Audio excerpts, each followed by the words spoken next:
to the latest episode of the Federal's Worldly Wise, a weekly podcast that takes a deep, hard look at trending international issues with our consulting editor, K.S. Dakshinamurthy, a world affairs specialist.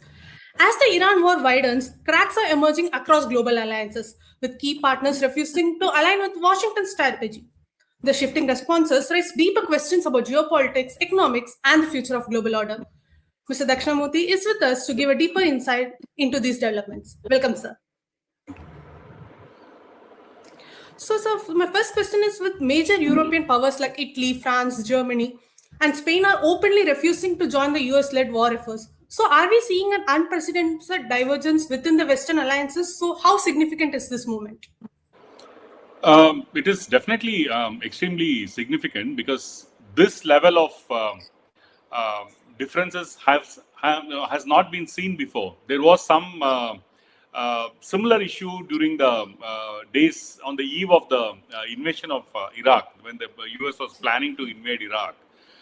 There was some kind of difference of opinion where France and Britain both opposed it, and in fact they refused. They said they would even veto a resolution to that effect.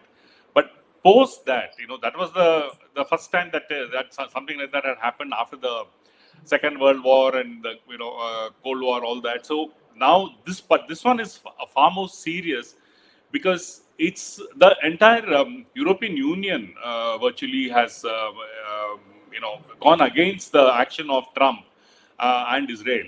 And, they have categorically said that this is not their war, that they will not go and help the US in the Strait of Hormuz.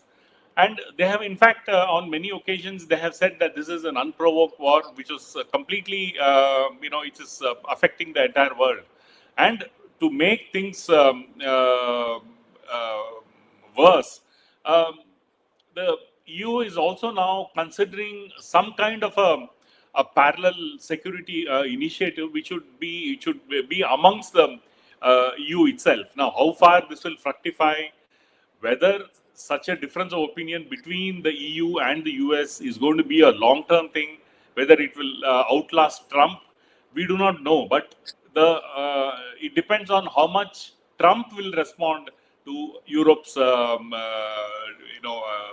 refusal to help him, because Trump has very clearly stated that he's really upset with the EU, and he whenever given an opportunity, he taunts the UK, he taunts even Italy. Italy has been the latest to say that they are completely upset with what has been happening, though not exactly directly related to the Iran war. It's about Israel's attack on Italian peacekeepers in Lebanon. But the fact of the matter is that Italy is considered a very close, and Meloni, the Prime Minister, is considered very close to Trump.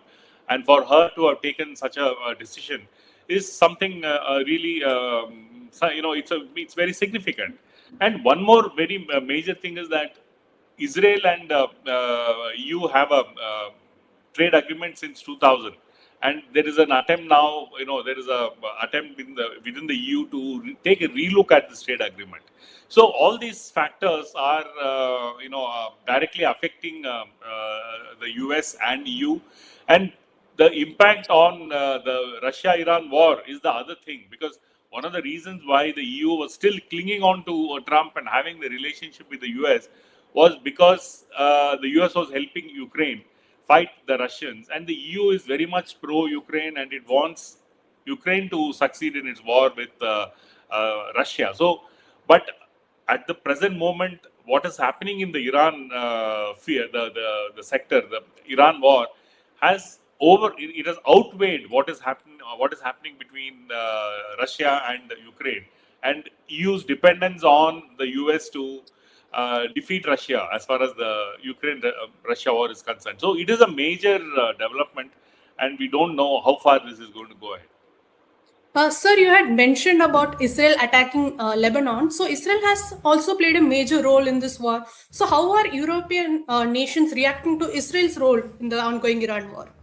Yes, so Israel, has been one of the instigators, one can say, whether Israel itself, pushed Trump to war with Iran. That's a question of semantics that needs to be looked at, and maybe over a period of time we'll get to know the finer details. But very clearly, Israel is very much has been always been for the last 20 years. Benjamin Netanyahu has been insisting, has been requesting, pleading, demanding, the US to strike Iran. And Trump is the first president to have obliged Israel.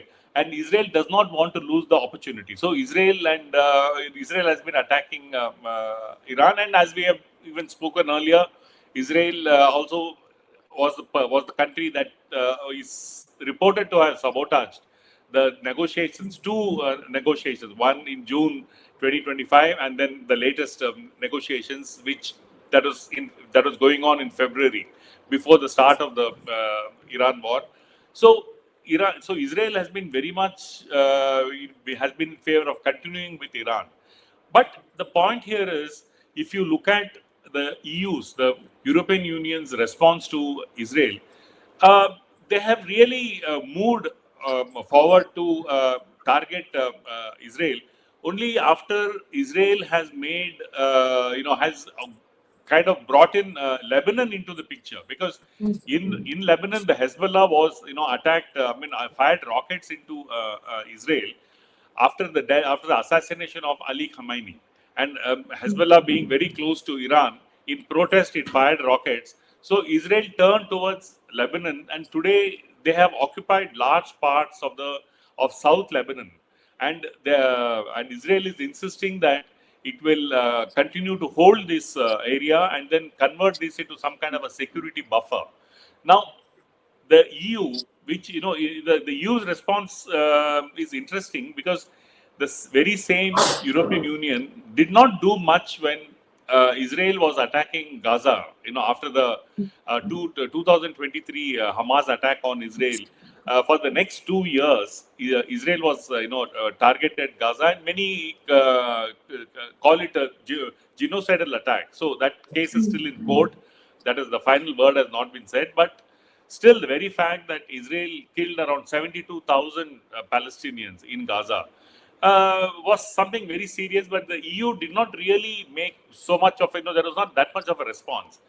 But now that Iran is in the war against Iran has spread, you have a blockade of the Strait of Hormuz, which is effectively going to affect the world economically, including the EU.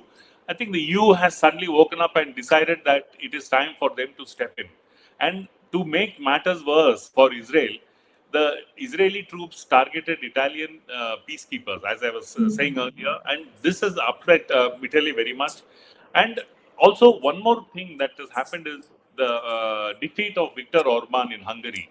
Viktor Orban was a major supporter of Israel. So any kind of a resolution that came up against Israel, Viktor Orban would veto that, because there are certain kinds of issues within the EU where everybody, all the 27 countries of the EU have to agree. Even if one country vetoes it, the resolution cannot go through. So Viktor Orban has been protecting Israel. So now Viktor Orban is out of the picture. So it exposes Israel to the outrage of, or the anger of, the EU. And the EU is acting. In fact, there is already a demand to look at the trade agreement between the EU and Israel, which has been going on for the last 26 years now. So since 2000. So that is a very major thing.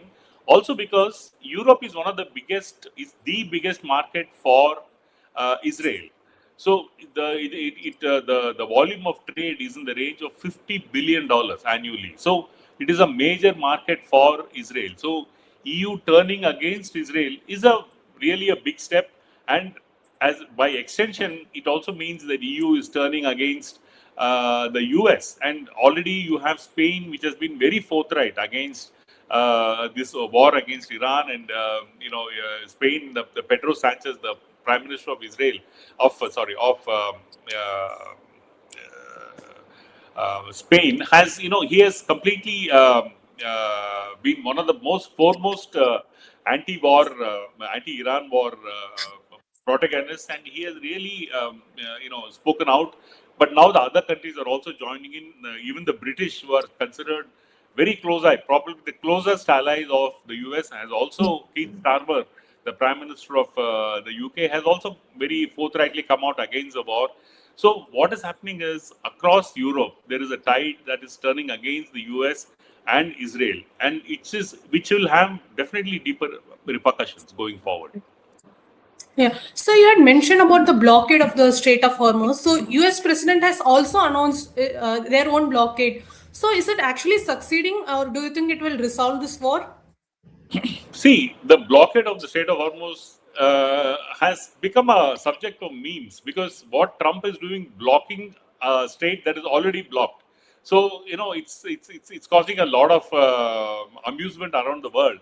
But and the other thing about this blockade is that it is not very clear whether it is succeeding or not, because the U.S. claims that it is turned back 9 ships that were coming out of from Iran. It was turned back, so 9 merchant ships were asked not to proceed. So the US says the blockade is working, but Iran insists that at least a couple of their ships have actually sailed out without any problem. So we don't know whether it is working or not. But the fact of the matter is that overall, definitely it is having an impact. And what this has done is it has brought China into the picture. See, China all these days was behind the scenes. It was trying to influence some kind of a peace talks between Pakistan and Turkey, Egypt. It was kind of coordinating these kind of peace talks with the US, but it was behind the scenes. For the first time, China has come out and openly warned the US not to go ahead with this blockade and not to make things worse. And Trump, being Trump, Trump is not known to take on countries that are equal or more powerful than the US in whichever manner. He's far more circumspect when it comes to leaders and nations who are not, who are almost the same. So China today is a probably the only country that can take on the US, across various sectors. So China, in fact, he was scheduled to visit. I'm sorry, Trump was scheduled to visit China, and now he had postponed it. Now his visit is there scheduled for May. So there is a parallel track between Trump and Xi Jinping of China, and Trump has not really reacted very strongly to what China has said. In fact, Trump has said the war will get over soon. That's what he has said in response to Chinese response. But what this whole blockade of Strait of Hormuz does is that it has caused even more uncertainty around the world. So oil prices are continuing to go up, but because right now, because of the ceasefire that is on at the moment, plus there is also a talk of a second round of negotiation, there is an element of calm that is kind of come down, but we don't know because it's still on the edge. Anything can happen. Yes, sir. We were talking about uncertainty. When it comes to India, we have close ties with both US and the Iran, and we are also heavily dependent on the Strait of Hormuz for our energy needs. So, how is India navigating such a complex geopolitical situation? See, India is in a very, as we speak, India, of course, we have spoken about this, earlier that India missed a great opportunity to, be a mediator, which Mediator. Pakistan has taken over. So Pakistan has taken something that India also was very equally positioned to do. But as it stands now, India has the unique thing about India is friendly with Iran. India is also friendly with the US and Israel. Plus, of course, it also has a working relationship with China. So India is in a very good position as far as its foreign policy is concerned, though it is right now inactive as far as this war is concerned. Of course, there was some kind of a conversation that happened between Trump and Modi very recently, which lasted 40 minutes. We don't know. Nobody exactly knows what the content of that conversation was. It probably was, either Trump trying to assuage Modi about, that it would not last, or maybe Modi expressing his concerns to Trump. But it would be in the interest of India that the war ends, and it would be the interest of the world, of course, that the war ends. So, because India is, also a country that is very heavily dependent on the energy supplies from the Middle East, including Iran. So, the more things get better, it is good within the country. Otherwise, there is already a lot of talk about the absence. India depends on the raw material from the Middle East, which it uses to make fertilizers.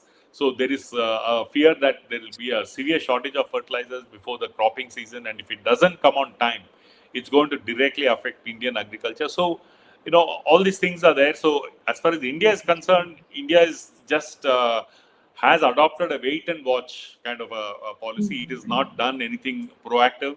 Of course, on its own, it is talking to individual countries, but it is not doing that with the aim of mediating between the countries. It is just talking to all the countries to ensure that in somehow its supplies are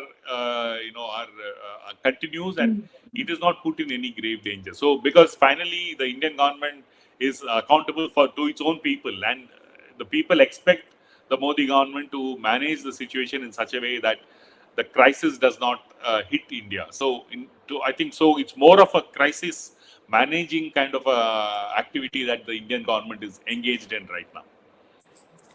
So, with rising disagreements, economic strain, and humanitarian risk, the war is sort of reshaping the entire global alignments. So, could this conflict mark a turning point in the global world order? So, what will the end game be like?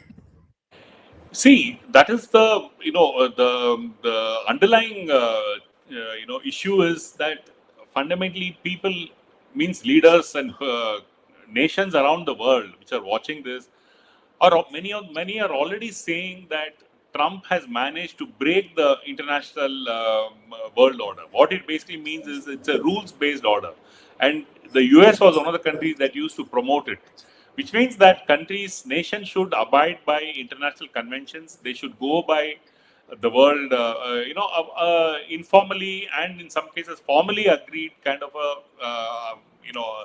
a world order which all the countries are adhere to. Like for instance, that there should be some kind of a cooperation when for international trade. No country should be an impediment.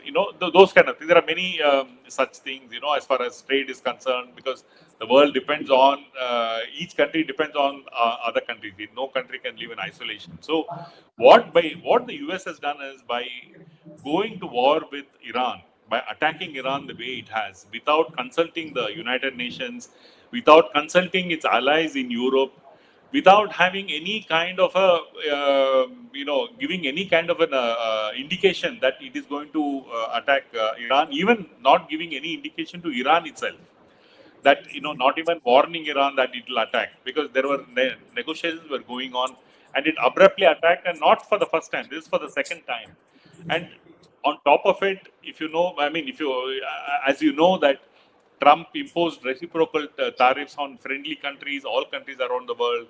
Punishment tariff. India was subject to some very severe punishment tariffs. So so completely disregarding. Now all this he did disregarding the World Trade Organization, which is the body that is meant to oversee all these things about tariffs and fair trade amongst countries.